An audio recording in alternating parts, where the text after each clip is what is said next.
جبکہ تم کو اللہ کی آیات سنائی جا رہی ہیں اور تمہارے درمیان اس کا رسول موجود ہے۔ جو اللہ کا دامن مضبوطی کے ساتھ تھامے گا وہ ضرور راہ راست پا لے گا۔ اے لوگو جو ایمان لائے ہو، اللہ سے ڈرو جیسا کہ اس سے ڈرنے کا حق ہے۔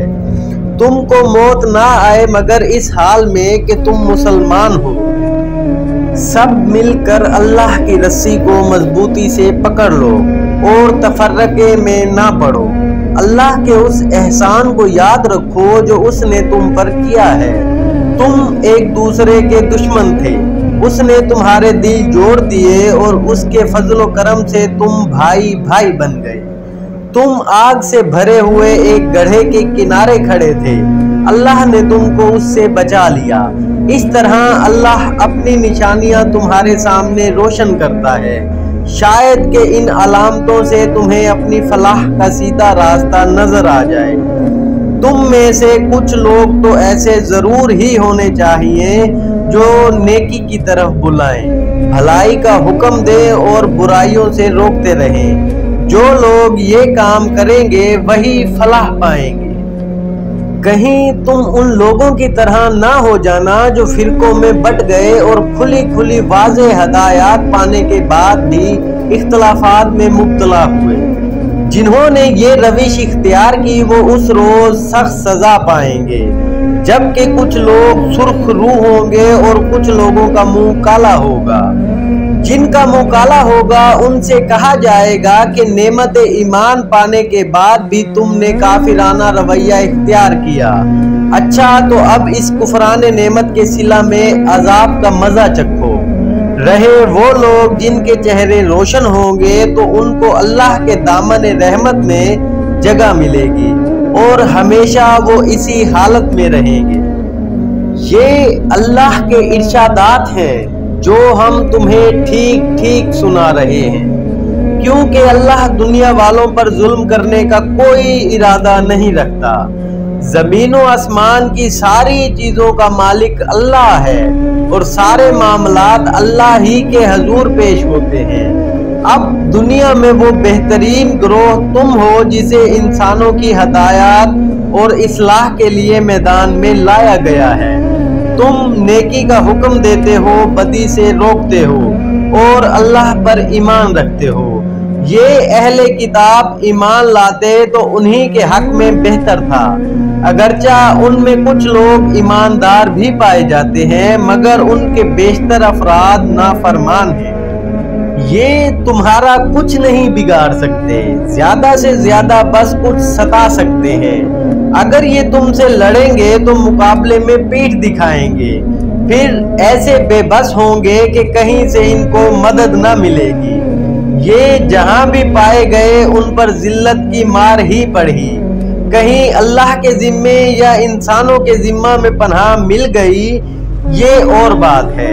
یہ اللہ کے غضب میں گھر چکے ہیں، ان پر محتاجی و مغلوبی مسلط کر دی گئی ہے، اور یہ سب کچھ صرف اس وجہ سے ہوا ہے کہ یہ اللہ کی آیات سے کفر کرتے رہے اور انہوں نے پیغمبروں کو ناحق قتل کیا۔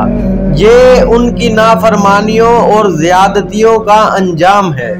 مگر سارے اہل کتاب یکساں نہیں، ان میں کچھ لوگ ایسے بھی ہیں جو راہ راست پر قائم ہیں، راتوں کو اللہ کی آیات پڑھتے ہیں اور اس کے آگے سجدہ ریز ہوتے ہیں، اللہ اور روز آخرت پر ایمان رکھتے ہیں، نیکی کا حکم دیتے ہیں، برائی سے روکتے ہیں اور بھلائی کے کاموں میں سرگرم رہتے ہیں، یہ صالح لوگ ہیں۔ اور جو نیکی بھی یہ کریں گے اس کی ناقدری نہ کی جائے گی، اللہ پرہیزگاروں کو خوب جانتا ہے۔ رہے وہ لوگ جنہوں نے کفر کا رویہ اختیار کیا تو اللہ کے مقابلے میں ان کو نہ ان کا مال کچھ کام دے گا نہ اولاد، وہ تو آگ میں جانے والے لوگ ہیں اور آگ ہی میں ہمیشہ رہیں گے۔ جو کچھ وہ اپنی اس دنیا کی زندگی میں خرچ کر رہے ہیں اس کی مثال اس ہوا کی سی ہے جس میں پالا ہو، اور وہ ان لوگوں کی کھیتی پر چلے جنہوں نے اپنے اوپر آپ ظلم کیا ہے اور اسے برباد کر کے رکھ دے۔ اللہ نے ان پر ظلم نہیں کیا، در حقیقت یہ خود اپنے اوپر ظلم کر رہے ہیں۔ اے لوگو جو ایمان لائے ہو، اپنی جماعت کے لوگوں کے سوا دوسروں کو اپنا رازدار نہ بناؤ۔ وہ تمہاری خرابی کے کسی موقع سے فائدہ اٹھانے میں نہیں چوکتے۔ تمہیں جس چیز سے نقصان پہنچے وہی ان کو محبوب ہے۔ ان کے دل کا بغض ان کے منہ سے نکل پڑتا ہے، اور جو کچھ وہ اپنے سینوں میں چھپائے ہوئے ہیں وہ اس سے شدید تر ہے۔ ہم نے تمہیں صاف صاف ہدایات دے دی ہیں، اگر تم عقل رکھتے ہو تو ان سے تعلق رکھنے میں احتیاط برتو گے۔ تم ان سے محبت رکھتے ہو، وہ تم سے محبت نہیں رکھتے، حالانکہ تم تمام کتب آسمانی کو مانتے ہو۔ جب وہ تم سے ملتے ہیں تو کہتے ہیں کہ ہم بھی تمہارے رسول اور تمہاری کتاب کو مان لیا ہے، مگر جب جدا ہوتے ہیں تو تمہارے خلاف ان کے غیظ و غضب کا یہ حال ہوتا ہے کہ اپنی انگلیاں چبانے لگتے ہیں۔ ان سے کہہ دو کہ اپنے غصہ میں آپ جل مرو، اللہ دلوں کے چھپے ہوئے راز تک جانتا ہے۔ تمہارا بھلا ہوتا ہے تو ان کو برا معلوم ہوتا ہے، اور تم پر کوئی مصیبت آتی ہے تو یہ خوش ہوتے ہیں، مگر ان کی کوئی تدبیر تمہارے خلاف کارگر نہیں ہو سکتی، بشرط یہ کہ تم صبر سے کام لو اور اللہ سے ڈر کر کام کرتے رہو۔ جو کچھ یہ کر رہے ہیں اللہ اس پر حاوی ہے۔ اے پیغمبر، مسلمانوں کے سامنے اس موقع کا ذکر کرو جب تم صبح سویرے اپنے گھر سے نکلے تھے اور احد کے میدان میں مسلمانوں کے لیے جا بجا معمور کر رہے تھے۔ اللہ ساری باتیں سنتا ہے اور نہایت باخبر ہے۔ یاد کرو جب تم میں سے دو گروہ بزدلی دکھانے پر آمادہ ہو گئے تھے، حالانکہ اللہ ان کی مدد پر موجود تھا، اور مومنوں کو اللہ ہی پر بھروسہ رکھنا چاہیے۔ آخر اس سے پہلے جنگ بدر میں اللہ تمہاری مدد کر چکا تھا، حالانکہ اس وقت تم بہت کمزور تھے، لہٰذا تم کو چاہیے کہ اللہ کی ناشکری سے بچو۔ امید ہے کہ اب تم شکر گزار بنو گے۔ یاد کرو جب تم مومنوں سے کہہ رہے تھے کہ کیا تمہارے لیے یہ بات کافی نہیں کہ اللہ 3000 فرشتے اتار کر تمہاری مدد کرے؟ بے شک اگر تم صبر کرو اور خدا سے ڈرتے ہوئے کام کرو تو جس آن دشمن تمہارے اوپر چڑھ کر آئیں گے اسی آن تمہارا رب 3000 نہیں 5000 صاحب ایمان فرشتوں سے تمہاری مدد کرے گا۔ یہ بات اللہ نے تمہیں اس لیے بتا دی ہے کہ تم خوش ہو جاؤ اور تمہارے دل مطمئن ہو جائیں۔ فتح و نصرت جو کچھ بھی ہے اللہ کی طرف سے ہے، جو بڑی قوت والا اور دانا اور دیکھنے والا ہے، اور یہ مدد وہ تمہیں اس لیے دے گا تاکہ کفر کی راہ چلنے والوں کا ایک بازو کاٹ دے یا ان کو ایسی ذلیل شکست دے کہ وہ اس نامرادی کے ساتھ پسپا ہو جائیں۔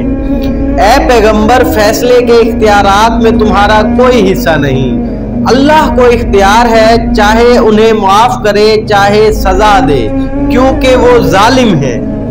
زمین اور آسمان میں جو کچھ ہے اس کا مالک اللہ ہے، جس کو چاہے بخش دے اور جس کو چاہے عذاب دے، وہ معاف کرنے والا اور رحیم ہے۔ اے لوگو جو ایمان لائے ہو، یہ بڑھتا اور چڑھتا سود کھانا چھوڑ دو اور اللہ سے ڈرو، امید ہے کہ فلاح پاؤ گے۔ اس آگ سے بچو جو کافروں کے لیے مہیا کی گئی ہے، اور اللہ اور اس کا رسول کا حکم مان لو، توقع ہے کہ تم پر رحم کیا جائے گا۔ دوڑ کر چلو اس راہ پر جو تمہارے رب کی بخشش اور اس جنت کی طرف جاتی ہے جس کی وسعت زمین اور آسمانوں جیسی ہے، اور وہ ان خدا ترس لوگوں کے لیے مہیا کی گئی ہے جو ہر حال میں اپنے مال خرچ کرتے ہیں، خواہ بدحال ہوں یا خوشحال، جو غصہ کو پی جاتے ہیں اور دوسروں کے قصور معاف کر دیتے ہیں۔ ایسے نیک لوگ اللہ کو بہت پسند ہیں، اور جن کا حال یہ ہے کہ اگر کبھی کوئی فحش کام ان سے سرزد ہو جاتا ہے یا کسی گناہ کا ارتکاب کر کے وہ اپنے اوپر ظلم کر بیٹھتے ہیں